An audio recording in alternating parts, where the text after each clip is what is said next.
Banker सरांच्या प्रश्नाचं उत्तर देतो की UGC यांना म्हणते की प्रस्ताव पाठवत नाहीत. आम्हाला सांगितलं की प्रस्ताव पाठवू नका. पण मी पर्सनली गेलो की ज्या प्रकारची नातीगोती तिथे आहेत विद्यार्थी परिषदेच्या काळातली, विशेषतः केंद्रीय शिक्षण मंत्री आणि मी एकत्रच काम केलं आहे. त्यामध्ये त्या 75 नाही आहे, 52 आहेत. त्यांचं हां जेवढे प्रस्ताव राहिलेत ते सगळे आपण दिल्लीत मागे लागून अजून एक चान्स द्या असं म्हणून करून घेऊ.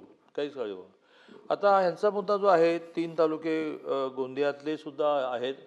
तर आपण एकूण 5 प्रकारच्या कॉलेजेसना अनुदान मागण्याचे प्रस्ताव करून दिले. सगळ्याचे म्हणून 675 कोटी बोजा तयार होतो. पण त्याच्यामध्ये एक हा आहेच की नक्षल भागातली कॉलेजेस 100% अनुदानित झाली पाहिजे. कॉलेजेस ती झाली आता. मला वाटतं गोंदियातलं नाही राहिलं, सगळीच झाली. मग आपण असं म्हटलेलं आहे की डोंगराळ भागातली कॉलेजेस, मग आपण असं म्हटलेलं आहे अल्पसंख्याक कॉलेज, अशा एक 5 कॅटेगरीचा एक चांगला प्रस्ताव तयार करून आपण वित्त विभागाकडे दिला आहे.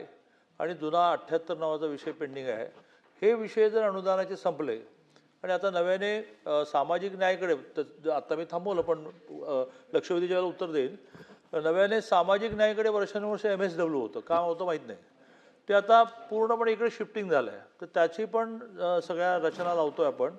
तिथे कॉलेजेसच्या प्राध्यापकांची भरती, नॉन टीचिंगची भरती सगळं करतो आहे.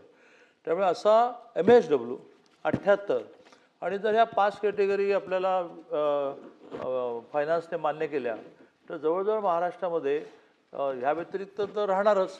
आपापल्या भागामध्ये आवश्यकता नसतानाही लोकांनी थोडी राजकीय आवश्यकता म्हणून कॉलेजेस घेतली आहेत की त्यांनी चालवावीत. त्यांना सगळ्या प्रकारचं सहकार्य आपण करतो आहे. त्यांची फी रिएम्बर्स करतो आहे आपण, खरं 80% मुलांची. आणि त्यामुळे हा जो परिणयजीने मुद्दा उपस्थित केला तिथे तिन्ही नक्षल तालुकेसुद्धा त्यात आले पाहिजेत, ह्याच्याबद्दल शंकाच नाही. फक्त ते माननीय मुख्यमंत्री महोदयांच्या, अर्थमंत्र्यांच्या खूपच जवळ आहेत. त्यामुळे त्यांनी अशा काही गोष्टींसाठी आपल्याला पैसे सोडले पाहिजेत असा आग्रह त्याने धरला की मी लगेच फाईल घेऊन उडीच मारतो, काय काळजी.